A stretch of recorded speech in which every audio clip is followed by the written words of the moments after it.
Assalamualaikum warahmatullahi wabarakatuh. Perkenalkan, nama saya Muhammad Hafiz Hidayat dari kelas 12 IPS 2. Ingin menjelaskan juga mengedit video tentang krisis Kuba. Jadi selamat menyaksikan dan selamat menonton. Apa itu krisis Kuba? Krisis Kuba adalah krisis yang terjadi pada antara 1962 yang terjadi sebagai akibat dari perang dingin yang terjadi antara Amerika Serikat dan Uni Soviet. Mengapa hal itu bisa terjadi? Hal itu bisa terjadi karena Amerika Serikat melakukan invasi babi terhadap Kuba. Pertama-tama, apa itu invasi babi? Invasi babi merupakan invasi yang dilakukan oleh Amerika Serikat terhadap Kuba, yang dilakukan untuk menggulingkan pemerintahan Fidel Castro. Siapa itu Fidel Castro? Fidel Castro merupakan seorang perdana menteri Kuba atau pemimpin dari Kuba yang beraliran komunis. Mengapa hal tersebut dapat terjadi? Karena Amerika Serikat sangat membenci komunis. Terus kenapa krisis rudal Kuba bisa terjadi? Karena waktu itu Uni Soviet yang merupakan pemimpin dari komunis atau pemimpin dari Uni Soviet marah akibat terjadinya invasi babi yang dilakukan Amerika Serikat. Walaupun invasi babi tersebut gagal oleh Amerika Serikat, tapi dampak yang ditimbulkan oleh invasi babi tersebut membuat Nikita Khrushchev yang merupakan pemimpin Uni Soviet tersebut, pemimpin Uni Soviet pada waktu itu marah dan menaruh atau menggunakan atau memindahkan rudal-rudal yang ada di Uni Soviet ke Kuba, yang dimana titik-titik tersebut ada di gambar. AS tidak hanya diam pada saat itu, yang juga dipimpin oleh Presiden John F. Kennedy atau yang biasa disebut dengan JFK, mulai merespon penaruhan rudal-rudal yang dilakukan oleh Uni Soviet. AS juga melakukan blokade yang dilakukan untuk Kuba, membalas dari penaruhan rudal tersebut. Amerika Serikat memblokade ekonomi Kuba melalui jalur ekonomi, dan juga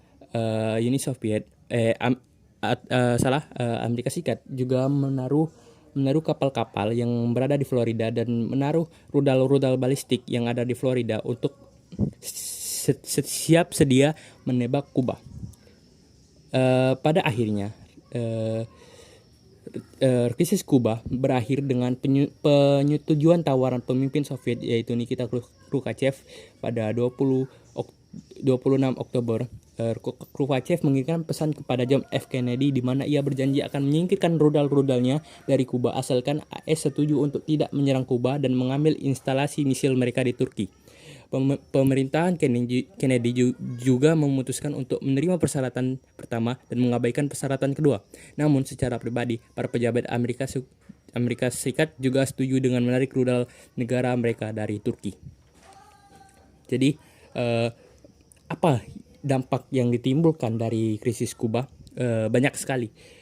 Yang pertama, diblokadenya ekonomi Kuba.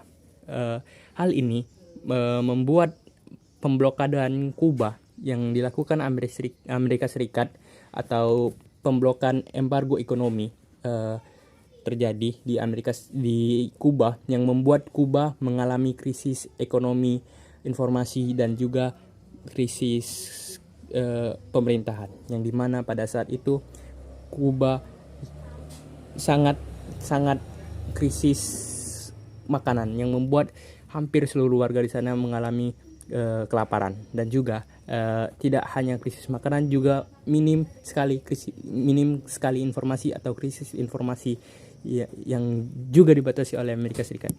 Hal itu terjadi karena Amerika Serikat menggunakan metode embargo ekonomi, yang berarti pelarangan kegiatan perniagaan maupun perdagangan, untuk mencegah arus informasi, perjalanan, hingga perdagangan di Kuba.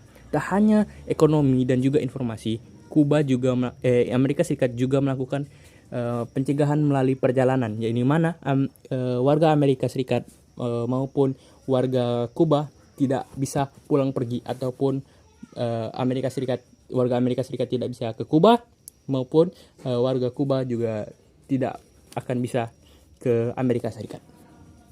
Oke, apa saja dampak yang ditimbulkan selain pemblokade ekonomi yang dilakukan Amerika Serikat, yaitu adanya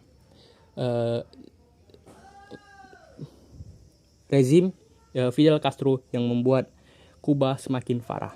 Tapi di sana Fidel Castro dianggap sebagai pahlawan. Baiklah, saya akan juga menjelaskan bagaimana jika hulu nuklir atau krisis nuklir diluncurkan oleh Uni Soviet. Apa yang terjadi? Yaitu yang pastinya adalah musnahnya peradaban manusia yang ada di Eropa maupun Amerika Utara ataupun Amerika Selatan. Mungkin durasi perang tidak akan lama karena menggunakan senjata nuklir, dan banyak penduduk di dunia akan terlahir cacat dalam keadaan kurang gizi dan terpapar radiasi. Setengah dari daratan dunia tidak dapat ditinggali karena polusi radioaktif, dan juga akan mengalami musim dingin nuklir dan kelaparan merebak di mana-mana. Itu adalah dampak jika Rusia dan Amerika saling menembakkan hulu nuklir karena krisis Kuba. Kesimpulan yang dapat diambil dari kisah ini adalah komunis dan liberalis tidak akan pernah berdamai walaupun ada pihak ketiga, karena komunis dan liberalis akan selalu ada. Mungkin itu saja yang bisa saya sampaikan. Maaf kalau kata-kata saya agak sedikit terbelit-belit. Assalamualaikum warahmatullahi wabarakatuh.